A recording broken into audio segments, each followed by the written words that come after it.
नमस्कार दर्शकों, मैं जितेंद्र गुप्ता। आप देख रहे हैं स्टार सिटी न्यूज़। मैं इस वक्त मौजूद हूं मालवीय नगर विधानसभा के सफदरजन एन्क्लेव के हिमायतपुर गांव में।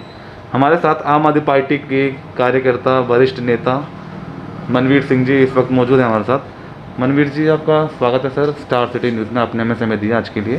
तो मेरा आपसे पहला सवाल है कि आपकी जो राजनीतिक जर्नी, आपकी जो शुरुआत हुई आम आदमी पार्टी में, कैसे और कितने वर्षों से शुरू हुई आपकी? देखिए, जो लास्ट एमसीडी के इलेक्शंस थे लगभग 4 साल पहले, मैं सोमनाथ भारती जो हमारे एमएलए हैं जी, उनका जो कार्यशैली थी उसको देख के मैं बड़ा प्रभावित हुआ जी, और उसी के कारण मैंने आम आदमी पार्टी को मतलब अपना सपोर्ट जो है वो मन बनाया कि आम आदमी की पार्टी के साथ मैंने तन मन धन निस्वार्थ सेवा से सेवा करनी है। क्या बदलाव हुआ आपके हिमायतपुर गांव को लेके बात कर लें? देखिए, हमारी जो पहले थी सड़कें जो थी वो बहुत टूटी हुई थी जी, और जो सीवरेज की प्रॉब्लम थी, पानी की लाइन थी, पानी नहीं आता था। लेकिन जब से भारती जी एमएलए बने, सीवरेज की जो हमारी समस्याएं हैं काफ़ी हद तक सोल्व हो चुकी हैं। पानी की जो है हमारा 98% हमारे गांव में पानी की प्रॉब्लम सोल्व हो चुकी है। जो सड़कें थी जो एमसीडी के डिपार्टमेंट के अंडर आता है, लेकिन क्या है कि एमसीडी कहती है बजट नहीं है। जी सर। लेकिन भारती जी ने अपने एमएलए जो फंड होता है उनके द्वारा हमारे गांव में सड़कें बहुत बनवाई हैं। जो हमारे पार्क हैं, जो एमसीडी के पार्क होते हैं, उसमें फुटपाथ का जो होता है वो करवाया। लाइटें जो हैं उसमें जो एमसीडी डिपार्टमेंट के अंडर आती हैं, एमएलए फंड से, उन्होंने अपने एमएलए फंड से वो लाइटें लगवाई हैं। फुटपाथ का कंस्ट्रक्शन किया है और प्लांटेशन जो होती है वो किए हैं। तो हमारे हिमायतपुर में हम कह सकते हैं कि हमारे जो क्षेत्र निवासी हैं 95 to 98% तक सेटिस्फाई हैं। अच्छा, ये बताएंगे सर, कोविड में लेके बात कर लेते हैं, फर्स्ट वेव और सेकंड वेव को लेके विधायक की या आपकी सर किस तरह की भूमिका रही लोगों के बीच? देखिए, जब फर्स्ट वेव आई थी तो हम लोग खुद भारती जी के निर्देशन अनुसार हम सड़कों पे निकले हैं। सैनिटाइजेशन हमने फ्री में कराया है रोड टू रोड। और यहाँ हमारे यहाँ फैसिलिटी दी गई थी अन्न की, कि जो सक्षम लोग नहीं हैं या जिनका के लॉकडाउन की वजह से जो अर्निंग नहीं हो पा रही थी, स्थिति खराब थी, उनको हमने दोपहर का खाना और रात का खाना बांटा है। केजरीवाल जी के निर्देशानुसार था, दिल्ली सरकार जो बांट रही थी। भारती जी यहाँ काफ़ी दफ़ा आते थे, अपना पर्सनली खाना बांटते थे। और जो खाने की क्वालिटी थी तो हम तो देखो ये कहेंगे बहुत अच्छी थी, लेकिन जो फीडबैक हमें मिला तो जो भी मतलब क्षेत्र निवासी आते थे या बाहर से भी आते थे तो कहते खाना बहुत अच्छा है। कोई किसी भी तरह का उसमें ऐसा नहीं था कि हम ये कह सकते हैं कि नहीं क्वालिटी जो फूड है वो ख़राब थी, बहुत अच्छी क्वालिटी थी। तो भोजन की तो व्यवस्था आपने की, मगर दिल्ली में जो ऑक्सीजन की मारामारी हुई, दवाइयों की मारामारी हुई, क्या इसको लेकर दिल्ली सरकार या यहाँ के जो विधायक सतर्क थे सर अपने क्षेत्र में? नहीं, विधायक जो थे बहुत सतर्क थे। इसमें ऑक्सीजन की जो कमी हुई वो तो ऑल ओवर इंडिया हुई थी और उसका रीजंस जो हैं वो बहुत रीजंस हैं।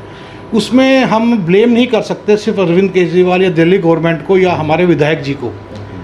क्या है कि जो टेंडर जो पास हुआ था उसके अनुसार दिल्ली के जितने हॉस्पिटल्स से 8 हॉस्पिटल्स में जो ऑक्सीजन प्लांट लगाने थे वो सिर्फ एक कॉन्ट्रैक्टर को दिया गया था। और उसमें दिल्ली गवर्नमेंट का काम था कि उन्होंने प्लेस दिखानी है कि आपको हमारे इस एरिया में ऑक्सीजन जो भी प्लांट है वो इंस्टॉल करने हैं। तो अब कॉन्ट्रैक्टर ने डिले किया तो उसकी वजह से थोड़ी प्रॉब्लम आई।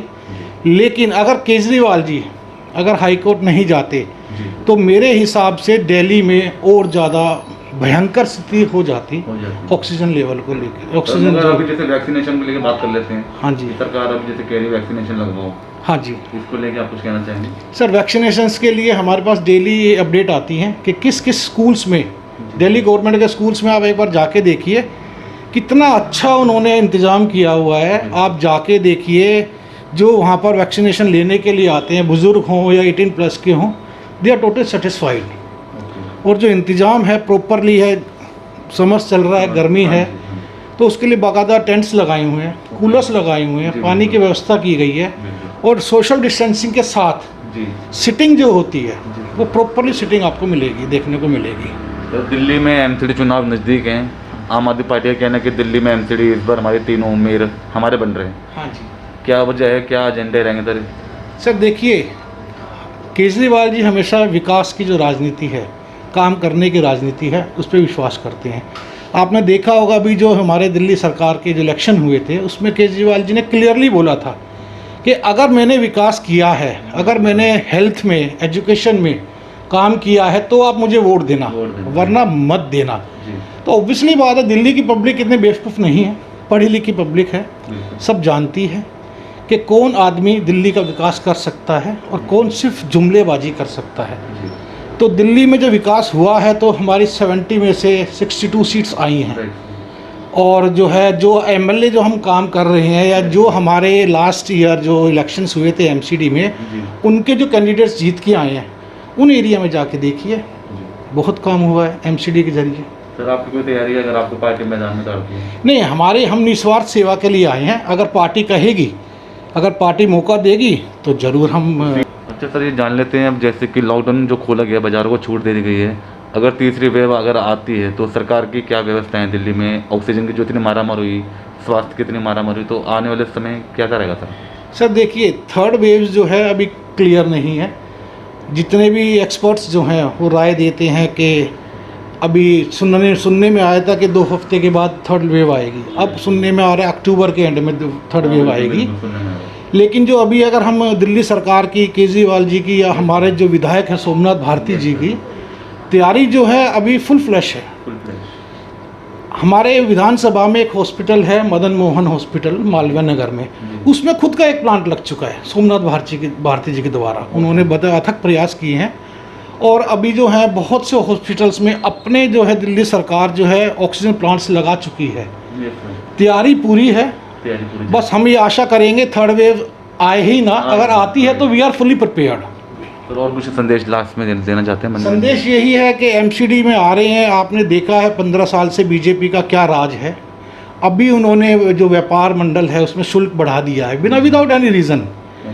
तो मैं तो यही कहूँगा कि विकास की राजनीति है, आप समझदार हैं, और एक पढ़े लिखे मुख्यमंत्री होने का हमें ये फ़ायदा मिल रहा है कि विकास जो है, जो प्लान्स जो हैं, मैं ये कहता हूँ कि जो केजरीवाल जी प्लान करते हैं उसके बाद 2 या 3 महीने के बाद सेंट्रल गवर्नमेंट उसी को इम्प्लीमेंट कर देती है दूसरे के नाम से।